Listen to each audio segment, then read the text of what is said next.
C'est une page d'histoire qui se tourne. À Cran-Gevrier, près d'Annecy, le site des anciennes papeteries était à l'abandon depuis 5 ans.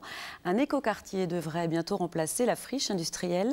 600 logements et un pôle économique spécialisé dans l'image en mouvement sortiront de terre à l'horizon 2014-2017. Les travaux de dépollution viennent de commencer. Les papettes d'hier, d'aujourd'hui et de demain. C'est un dossier d'Ariane Combe, Savary, Benjamin Jeunhomme et Philippe Caillat.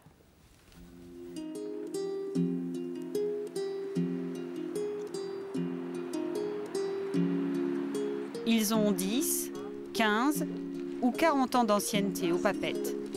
En 2006, ces salariés ont assisté impuissants à la fermeture de leur usine. Retour sur les lieux, 5 ans plus tard. C'est incroyable quand même. Hein, oh, ça fait mal au cœur. Hein. Il y avait des beaux rosiers, tu te souviens? Oui.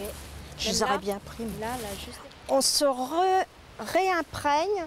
Quand on rentre dans cette usine, on se réimprègne de ce que l'on a vu, de ce que l'on a pris comme décision, de ce qu'on a vécu tous ensemble. Oui. Ensemble, les 115 derniers salariés étaient prêts à créer une coopérative. Pour moi, un vrai gâchis, puis de l'amertume, parce qu'il y a eu une tentative de la part des salariés de repartir sous forme d'une SCOP, mais il n'y a pas eu les soutiens ni politiques ni financiers à l'époque pour pouvoir se permettre de redémarrer dans de bonnes conditions.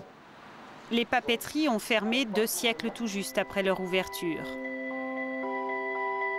Longtemps, l'entreprise a été à la pointe des nouvelles technologies, comptant dans ses effectifs jusqu'à 500 salariés.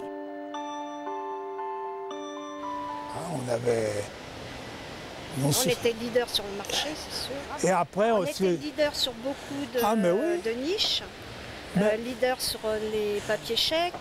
Oui, le chèque investissable. On savait le matin quand on arrivait, à la couleur du tuyau, si on avait fait du chèque pour la BNP, pour la Société Générale, parce que c'était soit vert, soit rouge, soit rose, enfin voilà. L'avenir, lui, aura une couleur, le vert, symbole du développement durable. Le site de 6 hectares en plein cœur de la ville de Cran-Gevrier sera bientôt rebaptisé les Passerelles. 600 logements haute qualité environnementale où le piéton sera roi. Le 3e écoquartier du département. Il y a 3 composantes importantes. Il y a la composante environnementale, il y a la composante sociale. C'est un quartier dans lequel les gens se mélangent, les générations, les couches sociales se mélangent. Et puis, il y a aussi l'économie, 3e volet. Donc, je dis, c'est un quartier aussi dans lequel il y a de l'activité économique, il y a de l'emploi. Les halls des machines seront réhabilités pour accueillir le pôle de l'image en mouvement. L'image en mouvement, une structure indispensable pour l'agglomération qui organise depuis 50 ans le plus grand festival mondial de l'animation.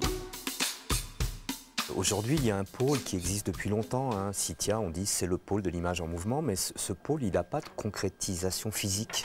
Il n'y a pas un lieu où on retrouve les entreprises qui travaillent dans ce secteur, il n'y a pas un lieu où on les amène à travailler ensemble, il n'y a pas un lieu qui incarne quelque part. Et c'est vraiment aujourd'hui très dommageable, notamment dans notre capacité à faire venir d'autres entreprises, à créer de l'activité, à générer de l'emploi, etc. C'est un manque criant.